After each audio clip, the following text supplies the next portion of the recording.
General भाई साहब, दो तीन चीजें इसलिए। एक और बात चल रही है चर्चा कि इस समय मोदी जी थोड़ा ये घबराए हुए हैं जस्टिस गवई से, और वो इस समय कोई कन्फ्रंटेशन जुडिशरी के साथ नहीं करना चाह रहे हैं, क्योंकि दो केसेस अभी हाल के दिनों में आए जिसको सब लोग बोल रहे हैं।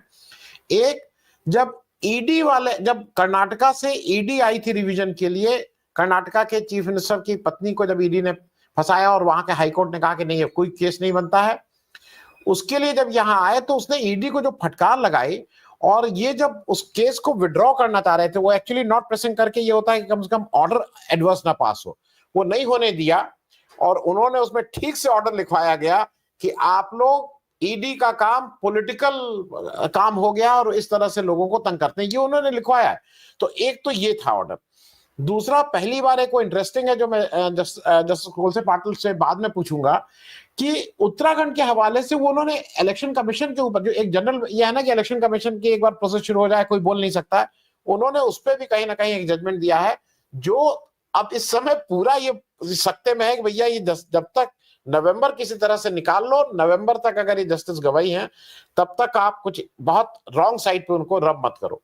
मैं सिर्फ एक चीज पूछना चाह रहा हूं, जितनी तत्परता से हो रहा है कि नए वाइस प्रेसिडेंट वो होगा, नए होगा, आपको क्या लगता है? क्योंकि कुछ लोगों का जब पहले जिस समय आया ना, तो उस समय कुछ लोगों का था कि नहीं, इनको नया वाइस प्रेसिडेंट लाना था इसलिए हटाया जा रहा है, लेकिन ये बिल्कुल तय बात है कि इनको नया वाइस, ये इन्होंने कुछ ऐसी चीज की या ऐसी चीज हुई या इनसे ऐसी चीज होने की संभावना थी जो सरकार नहीं चाहती थी, उसको छुपाना चाहती थी, उसकी वजह से हटाए गए। अब लेकिन वाइस प्रेसिडेंट बनने की रेस शुरू हो गई है।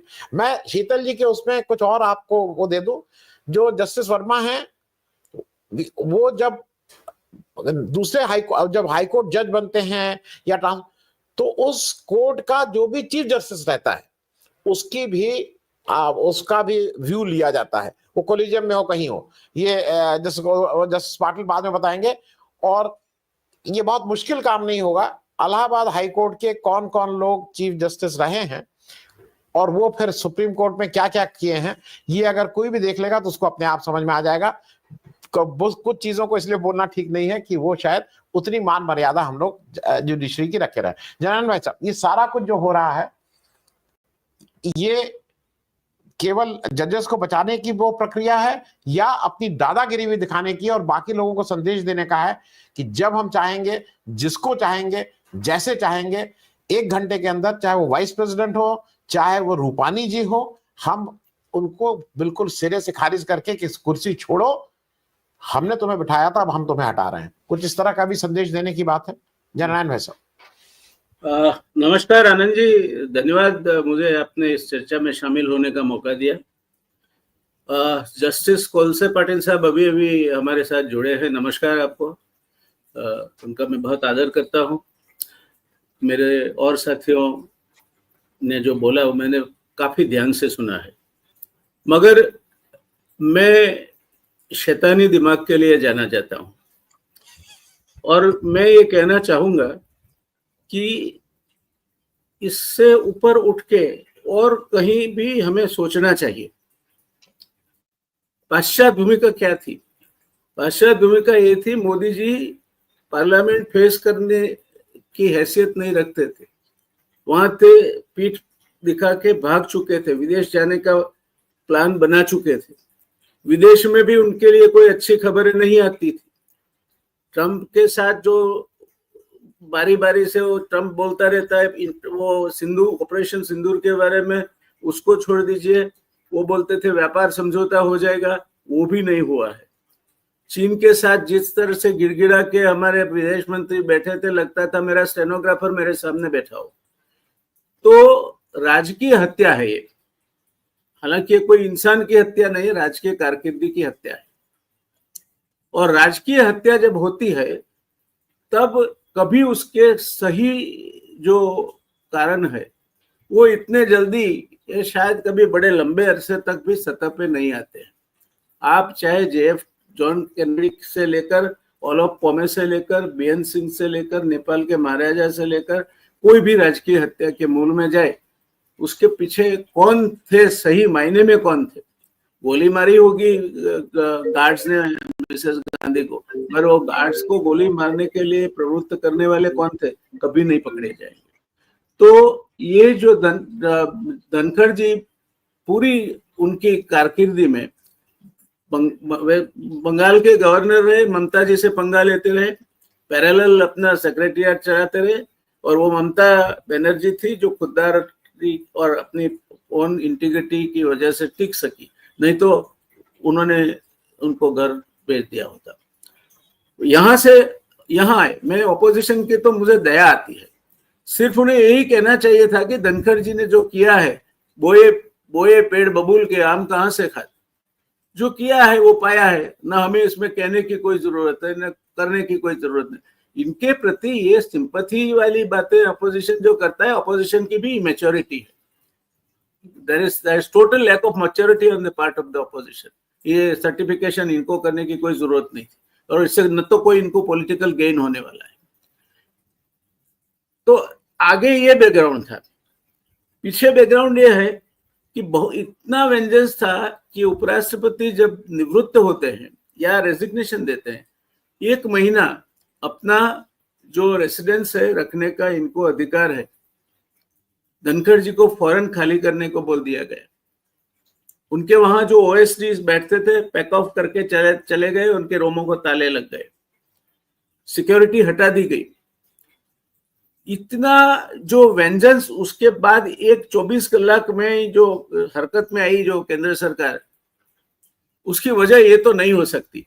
इम्पीचमेंट आता तो आता, ज्यादा से ज्यादा क्या कर सकते, वो बुलाते कि भाई जो दोनों सत्र यही मुद्दा है तो दोनों हाउसेस के एक कॉमन सत्र बुला लीजिए, प्राइम मिनिस्टर खुद पायलट करते और पसार हो जाता बिल। ये बिल का मसला, ये पूरा ये पूरी जो इसके पीछे की वजह है, वजह बहुत बड़ी है शायद, और वजह इतनी बड़ी है कि जैसे जो कोई रिबेलियन है, रिबेलियन का जो नेता है वो या तो राजगद्दी पे बैठता है या तो सर गवाता है। धनखड़ जी ने आज अपना सर गवा दिया है।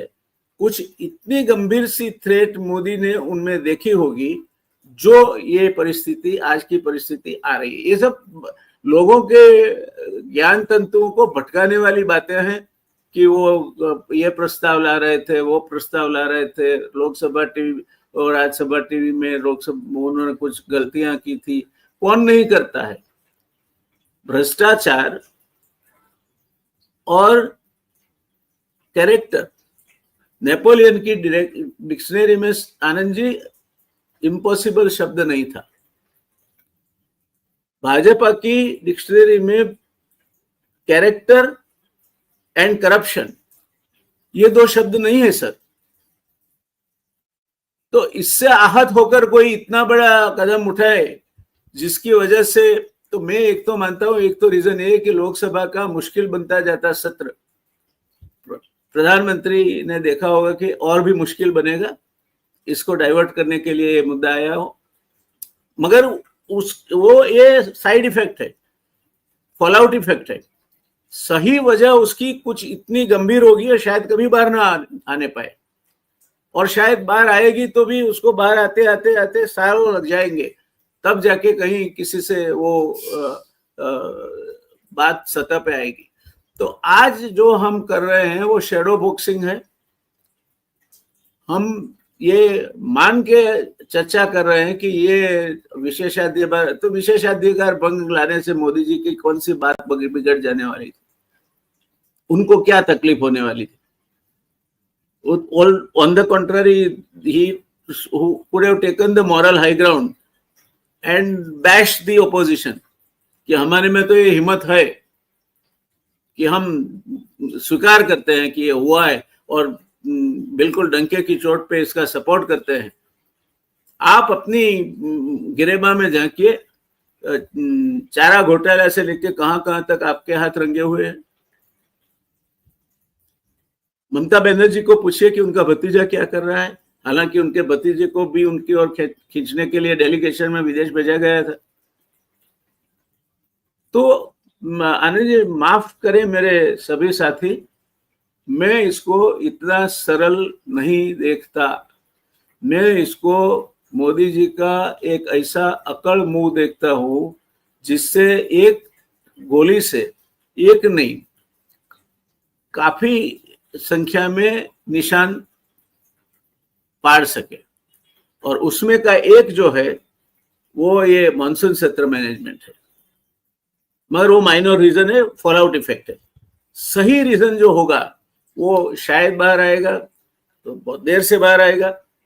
अब धनखड़ जी हमारे वरिष्ठ पत्रकार, हमारे एडिटर साहब जो रहे मलिक जी, उन्होंने कहा है कि Dhankhar is another Malik in making. अगर धनखड़ जी मलिक बन जाते हैं, और जैसे मलिक साहब ने बोला था कि 300 करोड़ की घूस देने के लिए मुझे सुबह सुबह अंबानी और राम माधव आ गए थे,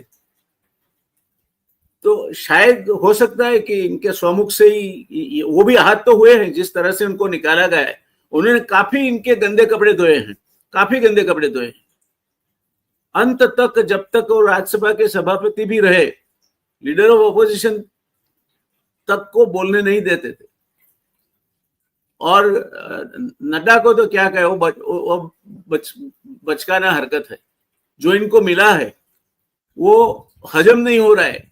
इसकी अब हम ये भाजपाइयों की जो वर्तन है उसमें हम ये भनक देख रहे हैं कि अब जरूरत से ज्यादा खा गए हैं, और इतना खाया है कि वो हजम हो नहीं रहा है।